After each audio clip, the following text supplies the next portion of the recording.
Hello there. Today I would be speaking about the ethics of software piracy, the unintended consequences of how does software piracy works in the United States. Software piracy. How does the software piracy arise? It is a lot of issues within license agreements. People would use software piracy for movies, medias, songs, and other free stuff that they would want to get online. The ethics of software piracy. There are two ethics of software piracy. The number one is affirmative, which it means software piracy is ethical. And the second one, opposition, which is software piracy is unethical. What is a software piracy?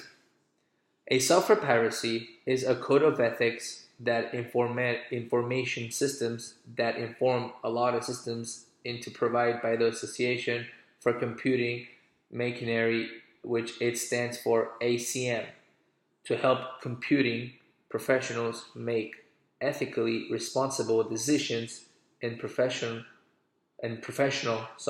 practice.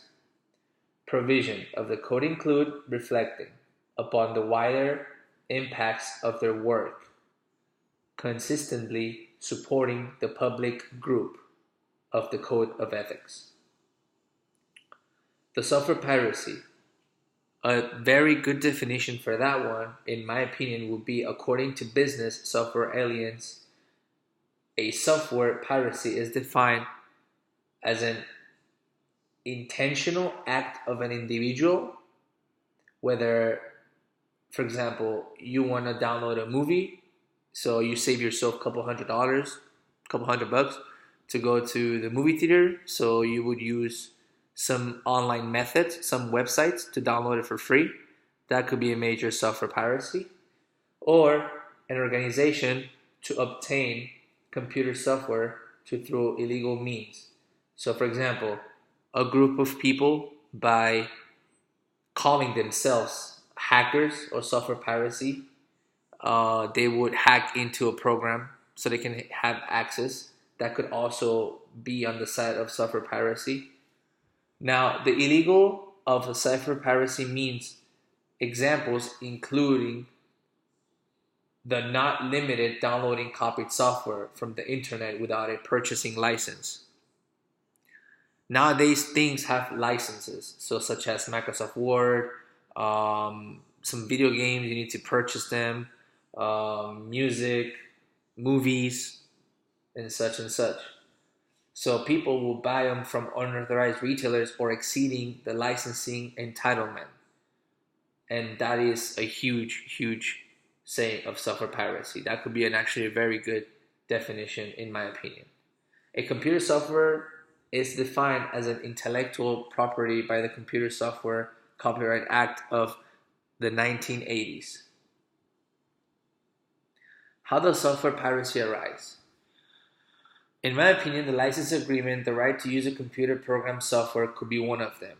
And a second one could be a single user license agreement allows the paying user to install and remove software from a single computer. Software piracy, it is the best description of copying and selling software that contains all or part of a commercial software program while violating terms of the licensing agreement that no one has agreed to. So, for example, if I'm selling something like a license for a program and someone would like to have free access to the program without my consent, they would do something which it would avoid the license for them to have access for free. So that is a major call of software piracy. Software piracy, a legal history behind the software piracy will be the law. In the United States copyright law, software piracy is a felony and can be punishable by the law.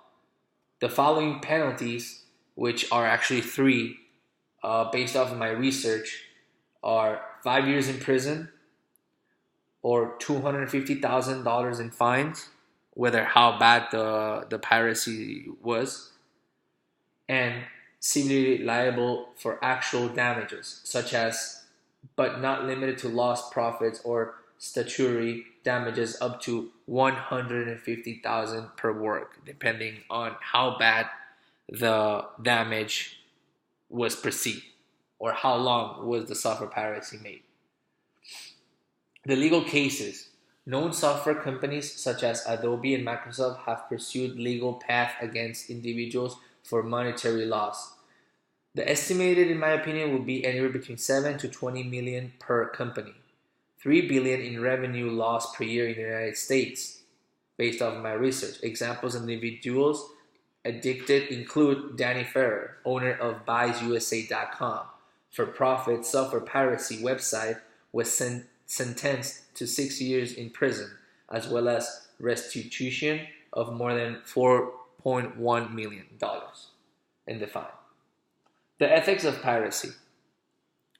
Piracy is ethical. Why? Because of software programs are coded in order to be shared to the world. By duplication and sharing these programs for free, the world can learn about how to improve computing processes in order to advance intellectually in the technology world.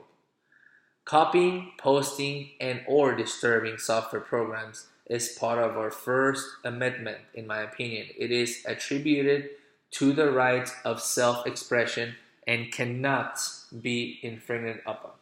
It is a victimless crime. Big manufacturing firms charge a high rate for a program and constantly change them in order to be more profitable for the society.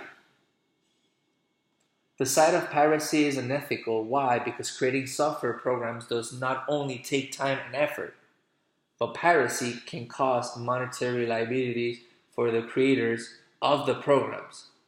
Piracy is not protected by our First Amendment rights. None of our amendments cover illegal activities that can cause harm to intellectual property. The other one could be software piracy is not a victimless crime. Jobs as well as monetary value is lost during each unauthorized copy. The software piracy, the biggest one will be irreparable damage. According to ACM Code of Ethics, the first provision of ethical standards include to society and to human well-being, acknowledging that all people are stakeholders in computer and its artifacts. By commuting software piracy, one is harming others by using the time, conscious effort, and monetary cost of another individual or manufacturer.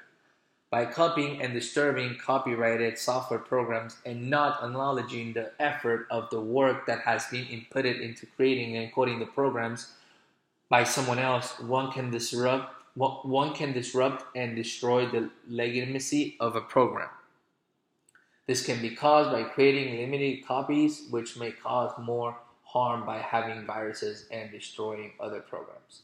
So yeah, this will be a major software piracy, in my opinion. Thank you.